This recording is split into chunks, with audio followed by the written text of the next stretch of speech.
size terhadap apa yang sudah Pak Erwan jelaskan tadi di depan itu. Jadi Mas Alfi itu kan tadi bertanya apakah sebagai analis kebijakan kita harus mencari data atau meng-create data.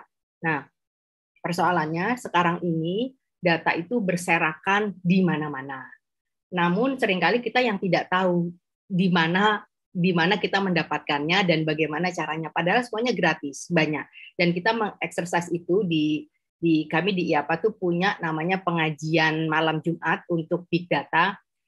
Itu coba melihat website yang menyediakan banyak data-data gratis yang bisa kita pakai sebagai seorang analis kebijakan. Ini contohnya kami di Visipol waktu itu melakukan assessment terhadap bagaimana sih sebenarnya wacana di Twitter itu, dan datanya gratis. Bapak Ibu tinggal beremail ke Twitter, kita minta akses, kemudian kita diberi.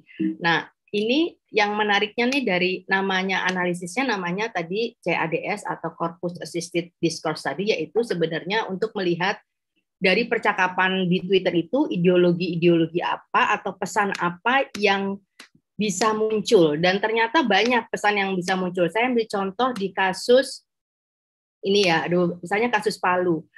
Kata-kata bahwa bencana itu adalah dari Tuhan sebagai azab itu muncul di sini. Ada hikmah, kemudian berintrospeksi, ayo takwa dan peduli, kiamat sudah dekat, itu tuh muncul semuanya. Kemudian kita juga bisa lihat ini agak menarik nih. Saya mengakses semua kasus bencana di Indonesia, tapi di Palu muncul kata obat aborsi, obat penggugur kandungan, obat pelancar haid, obat aborsi Bandung, dan macam-macam. Saya bertanya, ini kenapa ya kok di Palu, daerah Islam, muncul hal seperti ini?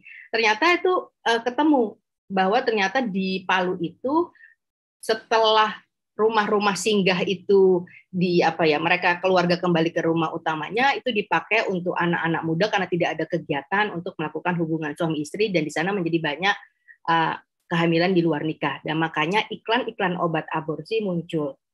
Nah, dengan tadi Pak Erwan bilang kita bisa memahami narasi, hal seperti ini bisa diambil sebagai sebuah masalah kebijakan. Oh, ada tuh ternyata kehamilan tidak diinginkan ini. Ini contoh-contoh kecil bagaimana nanti misalnya pesimisme kita bisa masukkan psikolog untuk ke daerah-daerah bencana dan sebagainya. Ini diambil dari memahami kata-kata saja.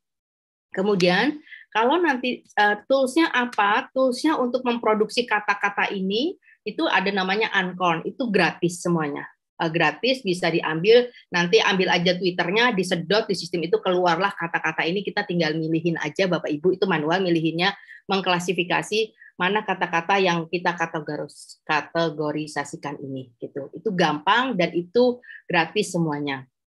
Kemudian ini juga kita nggak perlu nyari data banyak. Ini kemarin kami melakukan membantu pemerintah provinsi DIY, sebuah biro di sana itu, untuk melihat sebenarnya isu agama, kesehatan dan pendidikan di Jogja itu bicara apa.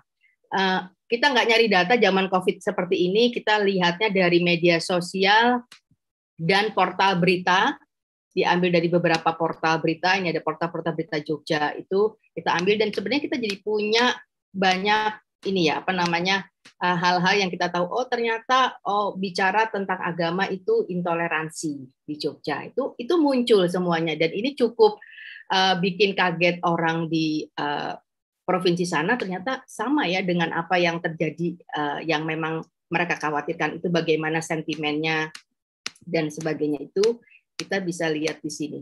Kemudian ini misalnya untuk memetakan kalau isu agama itu siapa sih yang biasa main. Nah, pembelajaran tentang misalnya social network analysis ini itu nanti berguna kalau misalnya Bapak Ibu mau bikin kebijakan, misalnya bantuan sosial itu. Yang mana sih yang menjadi efektif, aktor mana yang bisa kita dekati pertama kali.